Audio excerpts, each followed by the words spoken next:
श्री रामे जी, श्री छोटे जी, ओम प्रकाश जी, जयराम जी, मांगे, राजेंद्र प्रधान जी, उमेश जी, ओम प्रकाश ठेकेदार जी, समीर जी,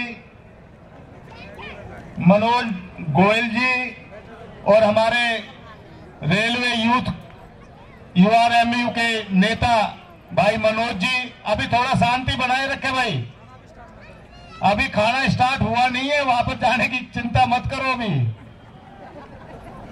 बैठे रहिए। अभी बस मेरे बोलने के बाद कुछ मिनट ले रहा हूं मैं, ज्यादा टाइम नहीं लूंगा आपका। कुछ देर बाद में फिर आपका खाना ही है। और ये जो हमारे आदमी लोग जा रहे हैं इनका तो अभी और भी बाद में है। हमारा पहले बहनों का नंबर लगाने का विचार है, ये लोगों का बाद में है। बहुत सारे हमारे साथी हैं मंच पर, हमारी बहनें भी बैठी हुई हैं। मैं सबसे पहले नए साल पर आपको शुभकामना देता हूं और इस बात का भी धन्यवाद देता हूं कि आप लोग यहां पर आए। मैं कुछ बातें कहते हुए अपनी वाणी को विराम दूंगा। आपने देखा है कि आपने यहां पर बीजेपी के रमेश भिदोड़ी, जो कि झूठ बोल करके, गुमराह करके आप लोगों को विधानसभा में पहुंचे, लेकिन आपको क्या मिला? आपको मिला तो झूठ, आपको मिली तो जल्लत, आपको मिली तो गालियां, आपको मिला तो बदतमीजी, आपको मिला अत्याचार, आपको मिला जमीनों पे कब्जे, आपको मिला आपकी झुग्गियों को तोड़ने का आदेश, झुग्गियों को लुटाने का आदेश, राशन कार्ड गायब, तेल गायब, सब कुछ उसने गायब कर दिया है। और जो सबसे बड़ी चीज है, आपका मान सम्मान ही नहीं रहा, तो मैं समझता हूं उसके आगे और क्या हो सकता है। यहां पर लालकुआं प्रहलादपुर के लोग बैठे हैं, कम से कम ये मेरी पुरानी विधानसभा के लोग हैं। आप इनसे पूछिए, और इनके सामने मैं बोल रहा हूं, ये ओखला इंडस्ट्रियल एरिया में जाकर के वायदे करता था कि मेरा विकास देखो तुगलकाबाद एक्सटेंशन में, मेरा विकास देखो संगम बिहार में, झूठ बोलता था। आज आप देखिए, तुगलकाबाद एक्सटेंशन की बात करिए, बैठे हमारे चंद लोग। तुगलकाबाद एक्सटेंशन में अगर बिजली दी तो मैंने दी, ग्रिड बनवाया तो मैंने बनवाया, वहां पर सीवर लाइन डलवाई तो मैंने डलवाई। 7-8 स्कूल बने हैं, अगर 2 स्कूल ये गिरा दे तो राजनीति छोड़ दूंगा। स्कूल में बनवा रहा हूं, 4-4 बूस्टर टैंक मैंने बनवाए हैं, सीवर लाइन मैंने डलवाई है, बिजली का काम मैंने किया, एक ग्रिड बनवाया है।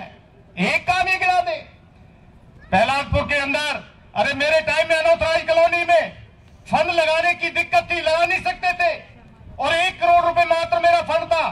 आज इसका 4 करोड़ फंड है, आज फंड भी लगा सकते हैं। उस प्रहलादपुर कॉलोनी के अंदर मात्र 1 बूस्टर टैंक मेरा लगाया हुआ है, उससे दूसरा नहीं लगा है।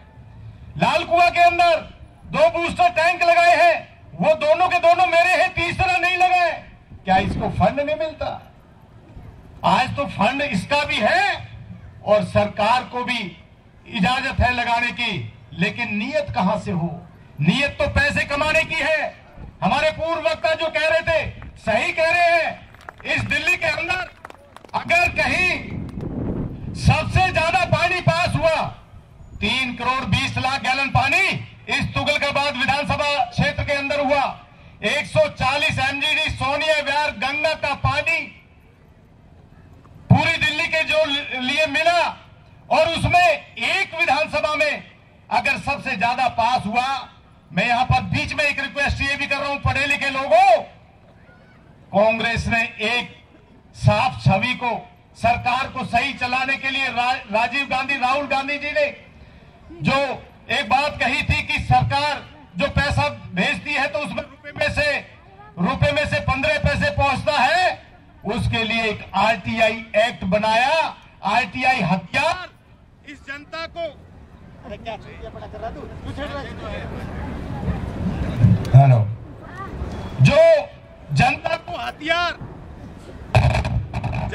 हथियार देने का काम किया कि आप सरकार के फंड को, चुने हुए आदमी के फंड को आप पता कर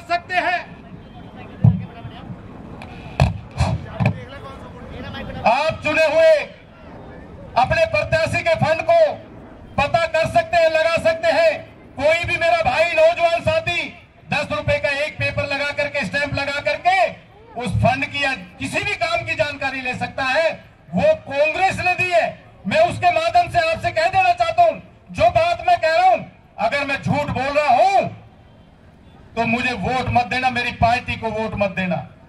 3 करोड़ 20 लाख गैलन तुगलकाबाद विधानसभा के अंदर पानी पास कराया। 96 करोड़ की लागत थी। ये निकम्मा विधायक भी बोलता था, जब इसको 3 बार हराया मैंने, इसको बार बार हराया था, मैं क्या हराने वाला हूं, अभी तो हार गया मैं। आप लोगों ने, इस क्षेत्र की जनता ने हराया था। बदकिस्मती ये रही कि एरिया बदल गया और वहां पर इसके झूठ चल गए कि मैंने बहुत विकास कराया है। लेकिन मैं इस विकास पुरुष की, जो ये विकास पुरुष साबित करना चाहते हैं, लोगों के बीच में दर्शाना चाहता है, उसकी कहानी बता रहा हूं। तुगलकाबाद विधानसभा क्षेत्र में 32 MGD गंगा का पानी पास कराया, 96 करोड़ की लागत से था। इस पिछले चुनाव में जब मेरी इसकी फाइट हो रही थी तो ये कह रहा था कि मैं गंगा का पानी लाऊंगा। ये तुगलकाबाद गांव के लोगों से कह रहा था, तुम रात रात भर भी पानी भरते हो, तुम्हें 24 घंटा पानी दूंगा। ए तुगलकाबाद के गांव के लोगों, शीशपाल ने एक बूस्टर टैंक बना करके आप लोगों को पानी दिया। बड़ी बस्ती थी, लेकिन फिर भी दिन में नहीं तो रात को भी मिलता था। पूरी बस्ती को, पूरे गांव को पानी देने का काम किया। दूसरा बूस्टर टैंक, आप यहां से जब जाएंगे ओखला के लिए, ये जो जंगल है इसी में कीकरों के पेड़ के बीच में एक बूस्टर टैंक लगा हुआ है, मेरा लगाया हुआ है। मेरे टाइम में 2002 में चालू हो गया था, आज तक वो चालू नहीं किया गया। क्यों? क्योंकि अगर वो चालू हो गया तो इधर के लोगों को पानी मिल जाएगा और वो लोग इसके पास में पानी के लिए, टैंकर के लिए नहीं जाएंगे, इसलिए उसको आज तक चालू नहीं किया। इससे बकवास और झूठा निकम्मा विधायक क्या हो सकता है? इससे झूठा और निकम्मा विधायक क्या हो सकता है जो 96 करोड़ की लागत से टैंक बन रहा था, पाइपलाइन डल चुकी थी, काम लगभग पूरा हो चुका था। मात्र पूरा होने पर जल बोर्ड के अधिकारियों ने कहा कि आप इसका इंस्पेक्शन कर लीजिए। इंस्पेक्शन के नाम पर उसने कहा मेरे को वर्क ऑर्डर की कॉपी चाहिए, क्योंकि वर्क ऑर्डर में होता है कितना मटेरियल, कितना माल, कितने नोट लग रहे हैं, इसको देखना था नोट। और वो नोट थे 96 करोड़। 96 करोड़ में सीधा सीधा अपना, मैं आपको बता रहा हूं, कुछ चुने हुए नेता लोग, नुमाइंदे टट्टी खाते हैं। जो कमीशन होती है मैं उसको टट्टी कहता हूं, और वो 2% से 7% तक होती है। आपके भाई ने कभी टट्टी नहीं खाई है, शीशपाल ने, मैं बता रहा हूं दावे के साथ में। 10 साल में एमएलए रहा हूं। उसका उदाहरण मोटा सा ये भी है कि जब कॉलोनी आपकी बनती थी, आपका मकान बनता था, दक्षिणपुरी थाने से लेकर के लाल कुआं, संगम विहार, तुगलकाबाद एक्सटेंशन, विश्वकर्मा कॉलोनी, नवजीवन कैंप, नेहरू कैंप, किसी भी पूरे इलाके में एक कॉलोनी, एक झुग्गी का आदमी ये नहीं कह सकता कि शीशपाल के टाइम में किसी को एक नया पैसा दिया है। ये मेरा उदाहरण है। मैं कमीशन नहीं लेता, मैं टट्टी नहीं खाता था, मैंने उनसे कमीशन नहीं लिया। इसने 96 करोड़ का सीधा 7% भी लगा करके लमसम में 7 करोड़ बता दिया कि पहले 7 करोड़ रुपए मेरे टेबल पर रखो, तब काम करना, वरना तुम्हारी नौकरी खा जाऊंगा। ये कारण है कि आज आप उस पानी से वांछित है। वरना ये भी कहता था कि मैं पानी लाऊंगा, गंगा का पानी लाऊंगा, लेकिन इसकी नीयत में खोट है। आज तक आपको पानी नहीं मिला। ये निकम्मा विधायक पानी नहीं दिलवा पाया, उसका सीधा सीधा ये दोषी है।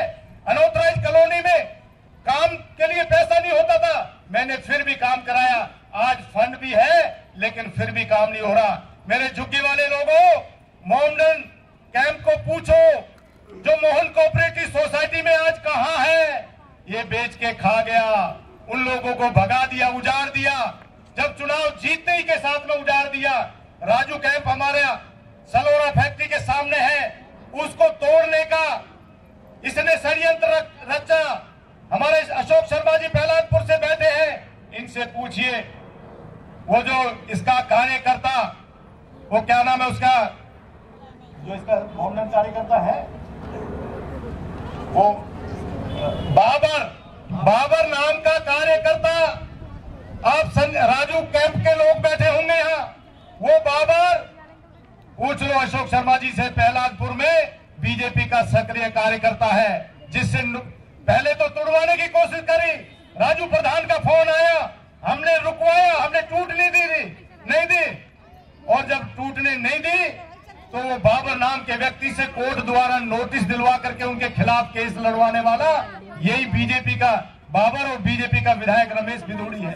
आज कॉलोनियां टूट जाती है, लेकिन इसके पास में जाते हैं, कैंप टूट जाते हैं, झुग्गी टूट जाती है, इसके पास में जाते हैं तो वहां पर गालियां मिलती है, वहां पर मां बहन उन झुग्गी वालों के लोगों के साथ में करने रहे। मेरे साथियों, मैं कैंप के लोगों से एक निवेदन और भी करने चाहता हूं। हमारे झा साहब बोल रहे थे सरकार फलाना है ढिकड़ा है। अरे सरकार उसकी होती है जो एमएलए होता है, सरकार उसकी होती है जो पार्षद होता है। आज ओखला के अंदर हाथी की सरकार है, पार्षद सहीराम पहलवान है, जो हमारे सुनील भिदोड़ी सही कह रहे हैं, पहलवान आदमी को शोभा नहीं देता किसी महिला को साथ में लेकर के चलने में, और क्या क्या बातें उस पर मैं ज्यादा नहीं बोलना चाहता। लेकिन वो हाथी वाला साथी और ये दोनों मिलकर के कैंप के लोगों को तोड़ने का काम कर रहे हैं और लूटने का काम कर रहे हैं। और एक ही बात कहते हैं, पीछे कुछ लोग गए कि वोट कैसे ले लोगे, कि पहले अद्धा दिया था अब पूरी बोतल दे दूंगा। ये आपको सुनने को मिलता है। सरकार उसकी होती है जो चुना हुआ नुमाइंदा होता है। मैं यहाँ पर दावे के साथ में कह रहा हूँ, आपके राशन कार्डों की लड़ाई लड़ी। जब मैं चुनाव लड़ रहा था, एक ही बात सुनने को मिल रही थी कि झुग्गी वालों के राशन कार्ड गायब है, झुग्गी वालों के राशन ऑफिस गायब है। हमने लड़ाई लड़के ऑफिस को वापस लाए, हमने लड़ाई लड़के दोबारा फार्म भरवाए। उस बिहार के अंदर जो फार्म भरे थे वो भाई सुनील भिदोड़ी, हमारे फूल सिंह जी और हमारी मेहनत थी। हमने मंत्री से जाकर के लड़ाई लड़ी, दोबारा से फार्म भरवाए, दोबारा से राशन कार्ड बने भी, आए भी, एफएसओ के पास में आए। लेकिन जो संविधान के अनुसार जो तय है कि लिस्ट एमएलए के पास जाएगी और एमएलए उस लिस्ट को पढ़ करके अपने दलालों को देता था। बीजेपी के जो दलाल है, कार्यकर्ता है, उनको देता था और वो दलाल उस झुग्गी वाले से 500 रुपए 700 रुपए लेते थे, तब उसका राशन कार्ड मिलता था। अरे भैया झा साहब, जब हमारी सरकार बीच में कहां रह जाती थी? जब शीला दीक्षित की चिट्ठी भेजती है कि इसका राशन कार्ड बनना चाहिए, जब सरकार कहां रहती है? असल में चुना हुआ नुमाइंदा ही सरकार होती है उस इलाके का। सरकार तो सिर्फ पॉलिसी बनाती है। सरकार, आप याद करिए, इंदिरा कैंप के बहुत सारे लोग बैठे होंगे। अगर कहीं ओखला में सीएम को लाने वाला है तो आपका भाई शीशपाल है, और उसमें अनाउंस कराया, और उसमें आपको याद है कि 159 करोड़ रुपए आपकी सड़कों के लिए दिलाने वाला आपका भाई शीशपाल और सुनील भिदोड़ी है। लेकिन वो फंड सुनील को तो नहीं दिया, वो फंड शीशपाल को तो नहीं दिया, क्योंकि कानून के अनुसार चुने हुए नुमाइंदों को जाता है। तो इसलिए भाइयों, सरकार की इसमें नहीं चलती है। सरकार उसकी होती है जो चुना हुआ होता है, जीता हुआ होता है। और एमसीडी जो झुग्गियों को तोड़ रही है, वो तो सरकार भी बीजेपी की है, वो शीला दीक्षित की सरकार नहीं है। एमसीडी में इनका मेयर बीजेपी का है, चेयरमैन बीजेपी के है, और वही आपकी झुग्गियों को तोड़वाने का काम कर रहे हैं। एक बार इन्होंने खेलों के दौरान भी आपकी झुग्गियों को तोड़ने का काम किया था और सरकार को बदनाम करने की बात रची थी। आपको याद दिला देना चाहता हूं, खेलों के दौरान अगर झुग्गी टूटती तो सबसे पहले इंदिरा कैंप टूटता। इंदिरा कैंप के आगे आलीशान शानदार बोर्ड लगाने का काम कांग्रेस सरकार ने किया था, ताकि झुग्गियां भी ना दिखे और ना टूटे और खिलाड़ी भी चले जाए, वो भी अपना खेल खेल ले। अगर कांग्रेस की नीयत में खोट होता तो सबसे पहले इंदिरा कैंप टूटता। कांग्रेस की नीयत में खोट होता